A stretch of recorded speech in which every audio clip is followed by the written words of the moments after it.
Hey everybody, Jake Reichbart here. Today I'm going to share with you a lengthy lesson excerpt. So have your guitars ready and we're going to have some fun together arranging a song. Perhaps you've seen some of my many hundreds of solo guitar arrangements I have here on YouTube, and the inspiration for these arrangements is right here behind me, as you can see. I grew up with these vinyls, and I draw pretty much from any kind of style imaginable from the pop music of the past 100 years, everything from Glenn Miller to Van Halen, Alan Holdsworth to Motown, and pretty much anything in between. Beatles, I have perhaps 25 Beatles song arrangements, 20 Steely Dan song arrangements, same for Stevie Wonder, rock, hard rock, Deep Purple, Led Zeppelin, and of course tons and tons of classic jazz standards from the 40s and 50s, bebop, dance tunes, movie themes. And if you want to learn how to arrange any of these songs for solo guitar, I can teach you. Just like the excerpt that you're about to watch, which comes from a lesson that runs about 90 minutes, I have nearly 200 additional titles, and they are mostly song specific. I enjoy teaching through specific songs because I can show you hands-on how I approach arranging a song. What's nice about these lessons is that I don't just tell you, do this and you're done, but rather I'll take you through 3 or 4 or 5 different ways to play the same passage. I'll work with you on dynamics, on articulation, and 100 other things that you cannot just put to paper. As I mentioned, these lessons run approximately 90 minutes.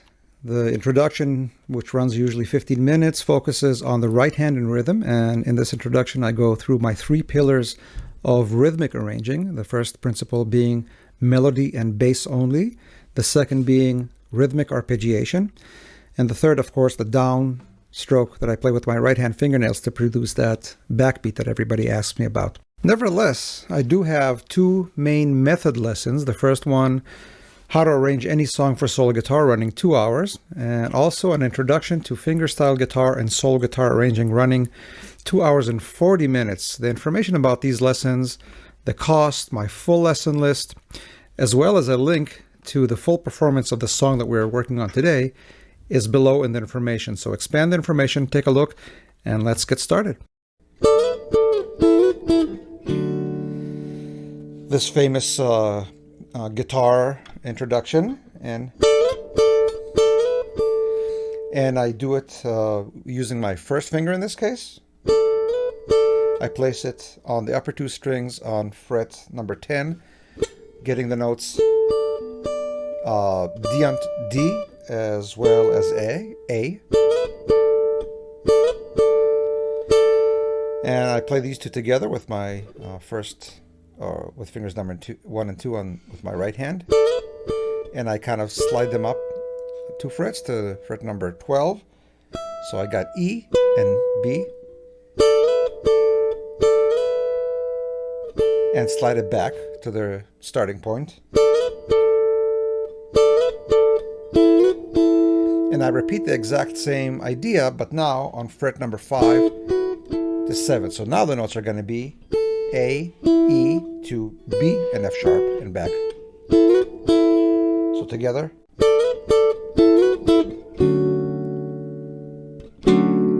And when I play this chord, it's the downbeat of the song. This is important because the second time we're going to do this, the rhythm of it is a little bit shifted, but we're going to get to that in a second. What we have here is a D major 7. You could also play it like this as an add 9. This chord is also playable here. I could have stayed here. These 3 notes are exactly these 3 notes, which is an F sharp minor triad. So you could play this if you're already here and prefer that. That works. This sounds a little bit bigger to me simply because I'm playing 1 additional note. And also the further down the neck you play a note, the more it rings a little bit to me. These are maybe all excuses that I'm making.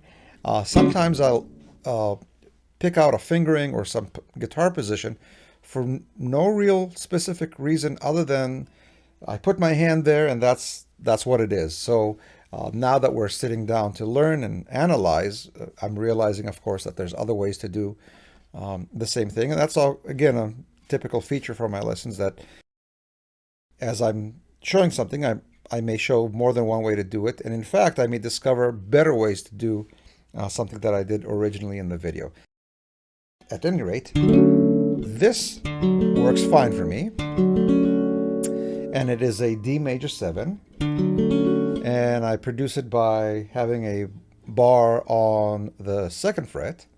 And out of those strings, I will hold down the 1st, 2nd, and 3rd, getting that F sharp minor triad. So F sharp, C sharp, and A. My 3rd finger will play the F sharp on the 4th string, 4th fret, and my pinky plays the bass note, which is also the root. The D on the 5th string, 5th fret. And as I said, if you feel adventurous and want to get a little bit more dimension to this chord, you can also remove the 3rd finger, and then the 1st finger will also get the E, which is the 9. So you'll have a major 7 with an add 9th in it, which is a nice sound. Or you can include both. For me, this was fine, just this. So.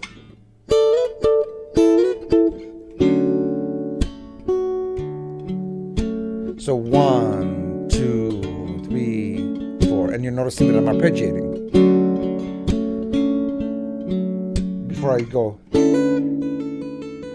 And the reason for the arpeggiation is exactly what I mentioned in the beginning. If all I do is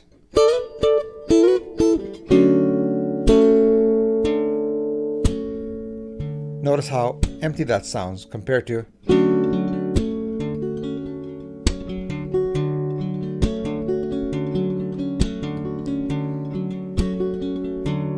so that arpeggiation gives the song that sense of the engine that's running in the background. I also may have done something. I may have alternated bass notes, just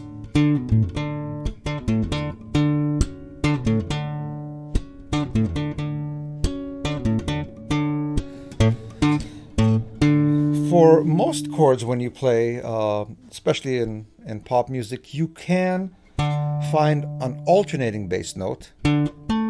And typically, unless it's a chord that doesn't have a perfect 5, such as a flat 5 chord, the 5 can be a very acceptable, very common alternating bass note. And why play an alternating bass note? Just to change it up so we don't stay on the same note all the time. Typically in polkas and many other styles of music, we can find the 5 as an alternating bass note. So I might do that. So together.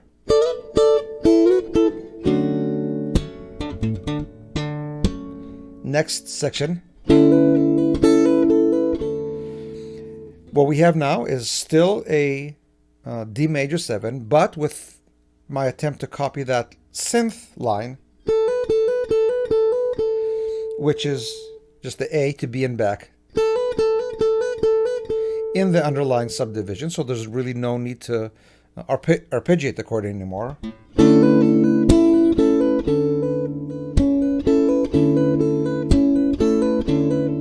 So I pick it when I can,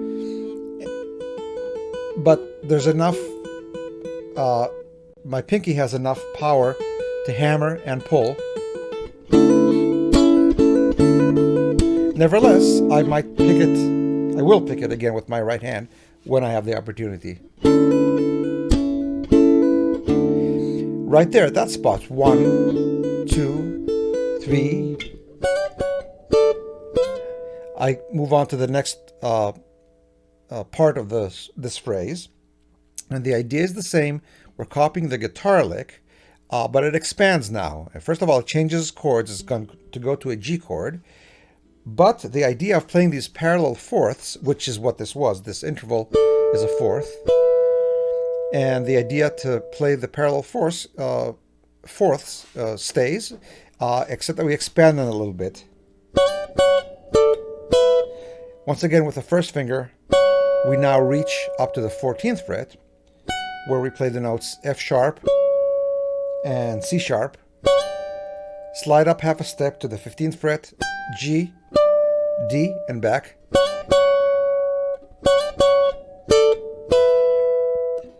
Back to the 10th fret and the 12th fret.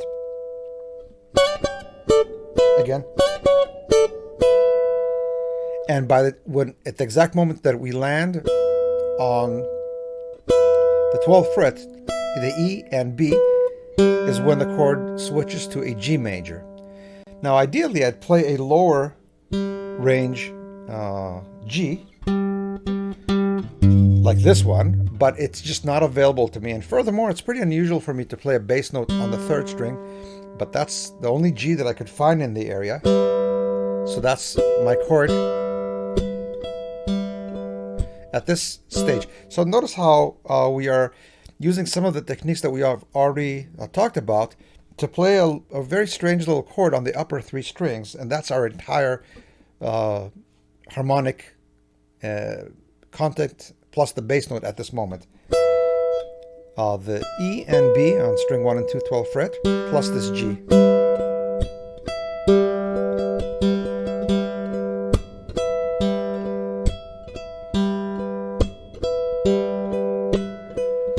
I'll try not to kill off this G.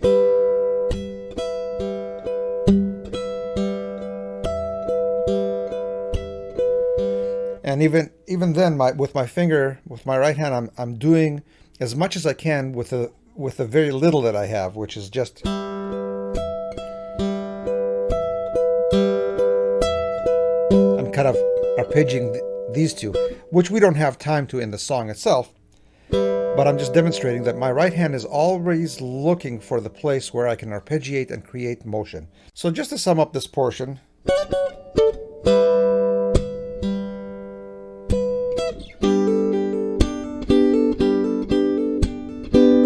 So we play one measure here. 1, 2, 3, 4. And then